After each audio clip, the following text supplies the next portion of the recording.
আমার ডিনার ভিডিওটি কিন্তু দেখতে সাধারণ, কিন্তু খেতে যা অসাধারণ হয়েছিল না, কি বলবো বন্ধুরা। চলো আমার ডিনারে কী কী আইটেম দেখো।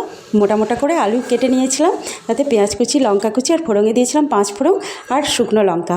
আর এদিকে যখন আলু ভাজাটা চাপিয়ে দিলাম, এদিকে সাদামাটা যেমন আটা মাখা হয় সেরকমই আটা মেখেছি, গোল গোল করে নেচি কাটিয়ে রেখে দিলাম।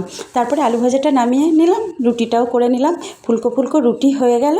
তারপরে এদিকে তো শুধু আলু ভাজা রুটি দিলে তো হবে না, ছেলেদের মন ভরবে না, কর্তারও মন ভরবে না, আর আমারও মন ভরবে না, তো সঙ্গে ডিম ভাজা, তারপরে ছাতু মাখা দিয়ে রুটি খেতে যা ভালো লাগে না। তোমরা যদি না খেয়েছো অবশ্যই করে দেখো, হ্যাঁ খেয়ে দেখবে যে কেমন লাগে। তো সাদামাটা যেমন ছাতু মাখা হয় সেরকম সিম্পলের মধ্যে পেঁয়াজ কুচি, লঙ্কা কুচি, একটু সরষের তেল আর নুন দিয়ে ছাতুটা মেখে নিলাম। তো দেখো ডিনারের আইটেম আমার রেডি, আলু ভাজা, ছাতু মাখা, ডিম ভাজা, আর সাথে তো পেঁয়াজ লঙ্কা আছেই।